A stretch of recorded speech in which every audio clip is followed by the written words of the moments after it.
Math 76, Lesson 66, using prime factorization to reduce fractions and naming solids. So let's go over naming solids first. If you've come back to this video because you're at a problem that needs help naming a solid and you can't remember what the name is, the chart is right here on page 319 of your textbook. Just match the picture with the appropriate word and then also try to learn the names of your solids. We have triangular prisms, rectangular prisms, cubes, pyramids, cylinders, cones, and spheres. Spheres are balls, cones are like dunce caps, cylinders are like soda cans, pyramids are like, well, pyramids. Cubes are like Rubik's Cubes, which I have a lot of in my classroom. Rectangular prisms are like boxes, which you probably get from Amazon. And triangular prisms are like the cool spectrum prisms that your science teacher has probably shown you how to refract light into a rainbow. It's kind of like a rectangular prism, but it's got a triangle on the top and the bottom. That's all I'm going to say about that. Now, let's go to prime factorization to reduce fractions. Now, we've got this large fraction, 375 over 1,000, and I have to reduce it. So, how can I use prime factorization? Well, I'm going to rewrite the number 375. I'm going to rewrite the number 1,000.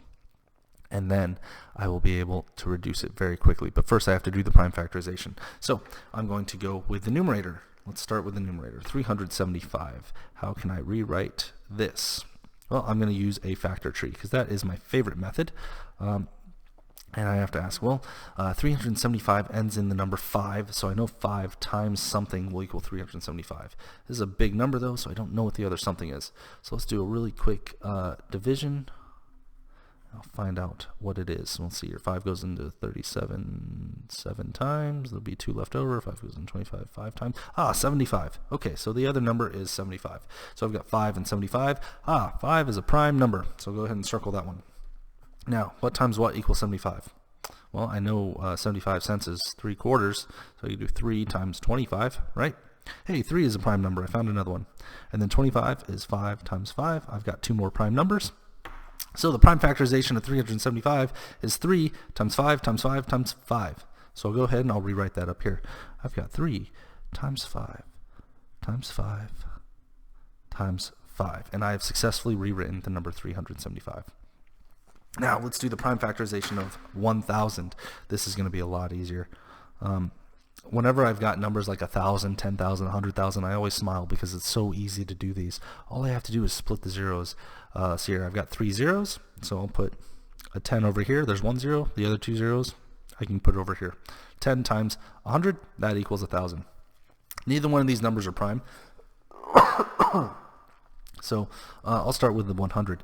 So again, I can just split the zeros. I can do 10 times 10. Hey, that's 100.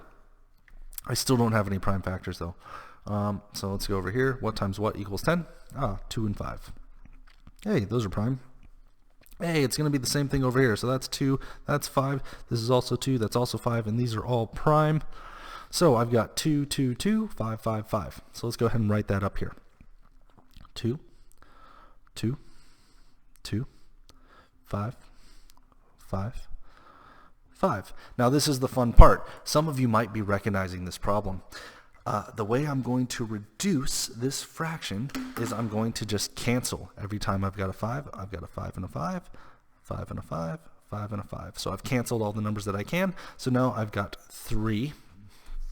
In my final answer, I've got 3 for my numerator because it's the only one left. The denominator is going to be 2 times 2 times 2, which is 8. So my final answer is 3/8. And I have successfully reduced the number 375 over 1,000 to 3/8. That's all there is for this lesson. If you guys have any questions, let me know on Moodle. If you're having trouble with the prime factorization, go back to the previous lesson 63, 64, I can't remember. Go back to one of those previous lessons. Brush up on your prime factorization. If you know how to do prime factorization, then the problem is as simple as rewriting the numbers, canceling, and then writing your final answer. If you have any questions, let me know on the school website, and I'll see you in class.